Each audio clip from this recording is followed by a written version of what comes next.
Not a selling point. Also, this is Benjamin's box of plot-specific trinkets. I have long feared That this movie would start with narration. Shucking corn immediately after picking it, instead of waiting to shuck it until right before cooking it, because movie believes the audience is too dumb to identify unshucked corn as corn. And to that I say, shuck you, movie. Question, why build a fence around your house if you're going to leave gaps this wide? This suggests the fence is only decorative, but this is pre-American Revolution, when time would 100% be better spent on crops, animals, and general chores over building a giant functionless decorative fence. These kids are addicted to their family's crops. We're closing in on 2 minutes of these characters reacting to the mail. Though, to be fair, this is the same reaction I have to that little red 1 appearing on the icon for my email client. Main character is terrible at building rocking chairs cliché. Wait, what? Rocking chairs weren't common pieces of furniture until the early 1800s. Why not have Ben fail at making tables, or non-rocking era-appropriate chairs? Expositional grieving. Mel Gibson's character has a dead wife, girlfriend, daughter cliché. So what was in the mail? Roland Emmerich throws audiences a curveball by making a film without a bad father. Sure, he's overbearing, but Mel's clearly playing a good and loving father in this movie. And let's just say everyone has an off day, even Roland Emmerich. This list of names is not in alphabetical order, though they do start out that way for about 4 or 5 names. He's 17, a year younger than I. Ah, the late 1700s, when 18-year-old males still had to ask their parents' permission for Well, this CGI probably looked great when this movie came out, but that's the thing about CGI, isn't it? It ages faster than an NFL running back. I support cleavage just as much as the next guy, but I have to point out that this movie puts this nice lady and the other support female characters in dresses that would be considered quite revealing for the time. They're huge. What have you been feeding them? Well, they're from good stock. On their mother's side, of course. I realize his wife's been dead 3 years and he's probably horny, but in movie time, this is considered moving too fast. And Charlotte has presents for her sister's kids upon their arrival for the big Revolutionary War vote? Happy maybe we all die vote, kids. Here's a ball and a cup game. I mean, what the f***? Movie telegraphs feature love story via accidental bumping, a time-honored tradition. Miss Howard, isn't it? You know who I am, Gabriel Martin. The last time you saw me, I was 11, and you put ink in my tea. If you were 11 last time, how the f*** did either of you recognize each other this time to even have this conversation? He's f***ing 18, which means she's at least 16 or older. And this is colonial America, not a daily Facebook update society, so they should have much more trouble recognizing each other. And our rights are being threatened by a tyrant 3,000 miles away. South Carolina to the UK? It's actually nearly 4,000, but maybe you're rounding down by the 1,000. 28-12, the levy passed! The levy passed at basically a 2-to-1 differential, but this hanging around outside the courthouse to hear about the vote contingent is apparently 100% pro-levy, as there isn't one person in this shot that appears upset or sad. Do you intend to enlist without my permission? Well, he is a legal adult. Seems like only yesterday when we last saw each other in Charlestown. Letter writing not so cleverly disguised as narration. Snooping while axe-fingering. Guns and cannons are going off, and Benjamin doesn't demand that his children go back inside the house. They'll probably kill us men, and do Lord knows what to you women. What the f***? Tommy Tomasino has some f***ed up near-future fantasies. I mean, who even thinks about this shit? Jesus. And I'm supposed to be happy each time he gets saved in this movie. Oy. As I watch this panning shot of Revolutionary War action from afar, I am in awe. This might be the single finest thing Roland Emmerich has ever filmed. As a 2-credit shy history minor, bravo, sir. 2 sins removed. This would be creepy if I hadn't already seen the second Jurassic Park movie. The British decide to send all of their available troops to the area to finish off the 12 wounded soldiers from last night's battle. All slaves of the American colonies who fight for the crown will be granted their freedom. We're not slaves. I think it's worth noting that most South Carolinians with wealth at the time owned slaves. The fact that the hero of this movie is an outlier who does not seems a bit of a script coincidence. Rebel dispatches, sir.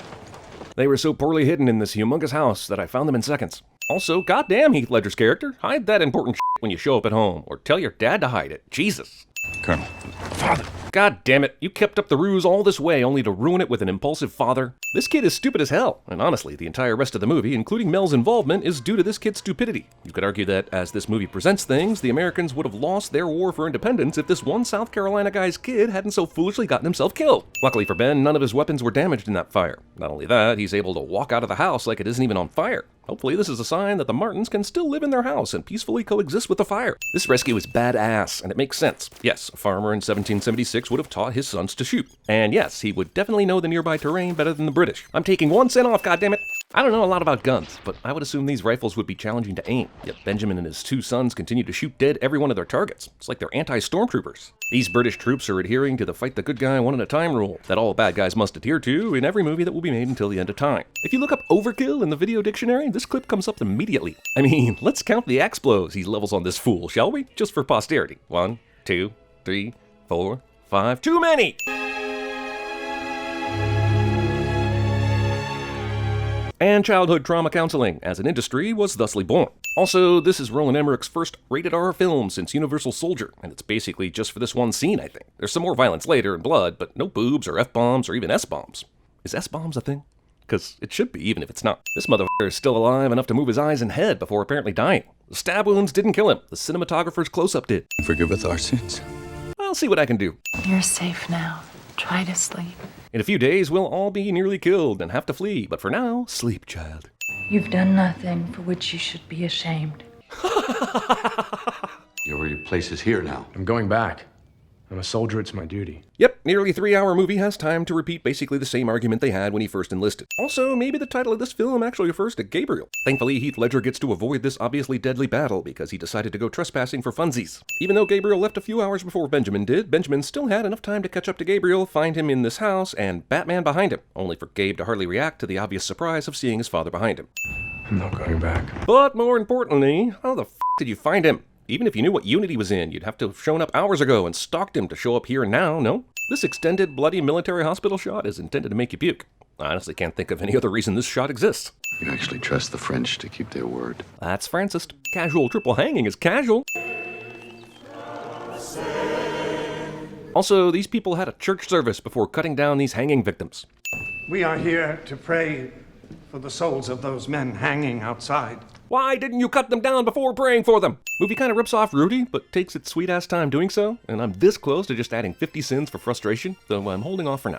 With candlelight like this, it's a wonder the swamp-based hidden Spanish mission manages to stay a hideout for as long as it does. A world where all men are created equal under God. Jesus H. Christ. Having a white male character in a Revolutionary War movie say this to a black man made my eyes roll so hard I'm dizzy. Oh, fireworks! Lovely! This woman cannot tell the difference between fireworks and a ship exploding. She's wasted, y'all. I've come to call on Anne. Movie makes Anne's father deaf to needlessly pad the movie's runtime. Holy crap, this situation went from I've come to call on your daughter to I'm spending the night and you better sew me in so I don't touch your daughter in like 6 hours. Gabriel is unaware of the situation regarding his teeth, because he is unable to taste ink for some reason. I made this for you. It's a gun, of course, to represent the violence of my day-to-day life, and because I believe you're ready for guns at the ripe old age of 6. She gave him the ink tea 12 hours ago. How could a simple goodbye kiss at this point transfer that much ink into her mouth? My point is, this smile is too inky to be believable. This attack is what happens when guerrilla Revolutionary War fighters get a taste of their own medicine. Wait, whose side am I on?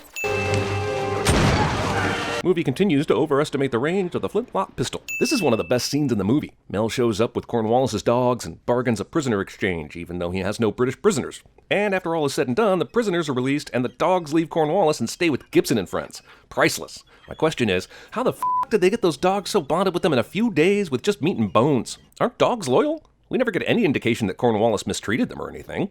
They just apparently like Mel Gibson more than they do Tom Wilkinson. After 3 days. I've seen YouTube videos of real dogs that freak the f*** out when their army owner returns home from active duty after several years. What gives? This guy needs a spyglass to see them riding 80 yards away. This is the single most useless use of a telescopic device in film history. Just eyeball that dude. I mean, Jesus. That man insults me! Quite impressive for a farmer with a pitchfork, wouldn't you say? This guy flirts with insubordination so hard he might as well be the anti-employee of the month. But to do so requires the use of tactics that are somewhat... Well, what was the word your lordship used? Brutal. Cornwallis easily goes along with this, even though I have trouble believing that, given the immense power of the British military, burning a church filled with townsfolk is the only effective method for finding Benjamin. Tell me about Ohio. It's currently inhabited by lots of natives you get to kill with no repercussions. You'll love it. What do you know about him? Hell, everything. I could tell you the size of his boot. Does he have family? Movie thinks I need more reasons to hate this guy. And also thinks wants to kill children is what's going to tick me up another anger notch, when he's already killed children, including Benjamin Martin's children in this movie already. Wake up, someone's coming. Thank God Aunt Charlotte is a light sleeper. These guys are seeking this family out to kill them, but they walk in all slow and steady, like moving slowly is somehow their friend. Just open the door, run upstairs, and slaughter, you f***ing idiots. This movie does not give British people a good name in the area of battlefield intelligence. This is one of those movie moves where they just give the finger to everyone. The bad guy was sure he was under there. We as an audience f***ing knew for sure he was under there, but then nope. Sometime when we weren't looking, he got out. I bet even that kid himself is confused as to what happened. But good tension movie, I guess. You cheater. Also, there is a huge obvious shadow top right of this shot that the evil guy should totally check out, because it's actually the child he thought was under the table, but he totally doesn't. Go. And the kids just go, instead of saying, I've never been here in this secret tunnel before and don't know the way. That tunnel led them to here, right beside the house and in full view of anyone paying attention, which this passing British soldier is not doing. This might be in contention for the luckiest escape ever. I'll have to check my records. God damn it! Gabriel, who is kin to all these people hiding behind the bush, approaches rifle first. Why? Because it's a movie, you idiot, and Roland Emmerich wanted to make you think for a moment that these people had all been captured. Logic be damned. I'd feel sorry for her, but this is merely the second house we've seen her living in, so she's rich. She'll be fine. Seconds after this order, Keep looking there somewhere! the soldiers peace out without having found anyone. That is one of the most horrifying dolls I've seen since that Seinfeld episode where Susan has a doll that looks just like George's mother. What did she say? She said, that she loves you and, misses you. Why does he lie about this shit? Why not just say she spoke and let Dad be happy that she finally spoke? Why make up untrue comments about her loving and missing her father? Is it so that later, when he sees her, he'll be even more heartbroken? Tavington has a list of our men. He's burning our homes. Okay, so maybe the homes of these vigilante soldiers are being burnt.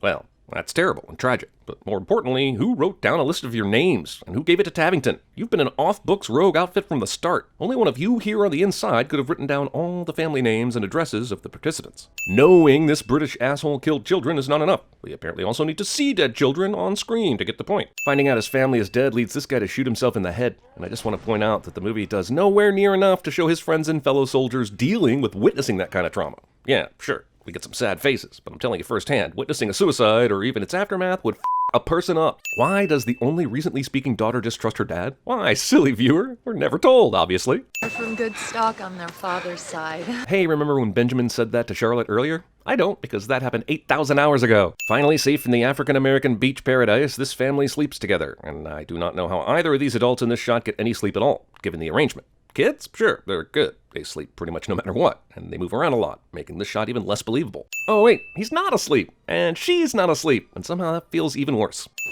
You once said, when I had a family of my own, that I'd understand. You were right. You're trying to tell me something. The timing of this girl's arrival makes Gabriel a fucking wizard, like a legit magical person. I mean, how the did he time this conversation so perfectly? Apple?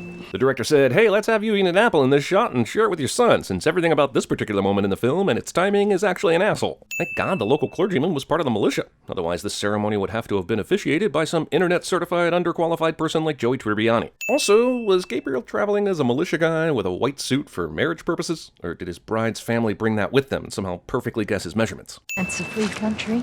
No, it's not. Isn't that the point of this 3-hour movie? I'm not my sister. She's right. If she were her sister, she'd be dead. Well, it sure is convenient that this guy's dead wife has such a rich, hot, nurturing sister, am I right? This is what they call over-tidiness. Not every loose end of a screenplay needs to be tied off, is what I'm saying. Bye, Susan. If she hates him so much, why did she even agree to line up with the others, huh? Papa!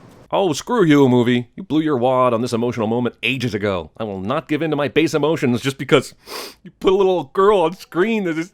Oh, for Pete's sake, will someone give that poor baby a tissue?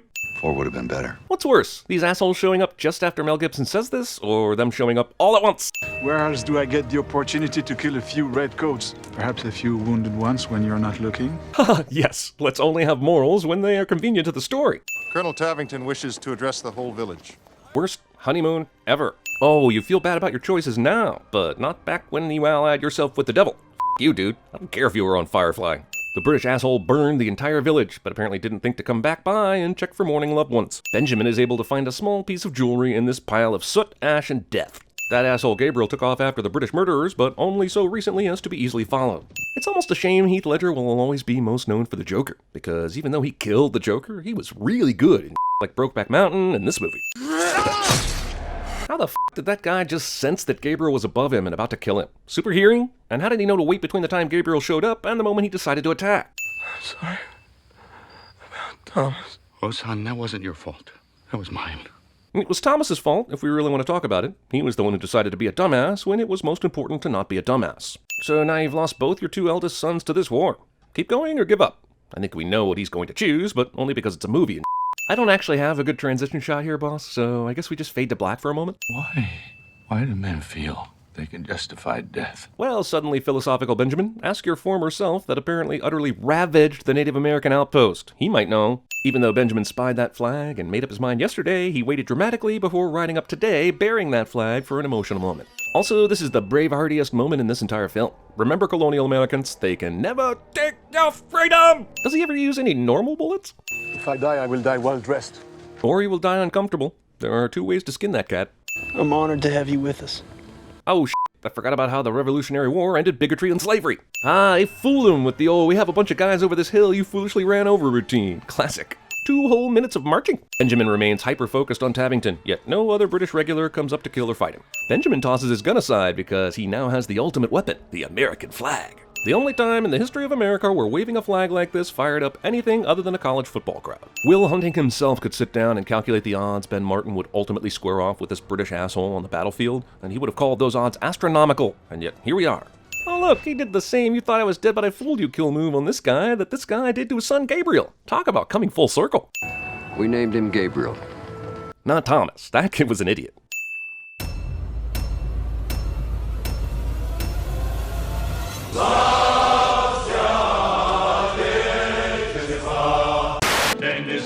Then is more, galloping through the sward. You want to know how I got these scars? These brutal tactics must stop. They must be drawn here. This far, no farther. How can I hold that all men are created equal when here before me stands, stinking, the moral carcass of the gentleman from Ohio? All right, 17. When I was 17, I drank some very good beer. Hardcore, parkour! Hardcore! I'm right behind you, Andy! Come on! No wire hangers ever! I can't! They're closed. I'm dispatched from wire hangers!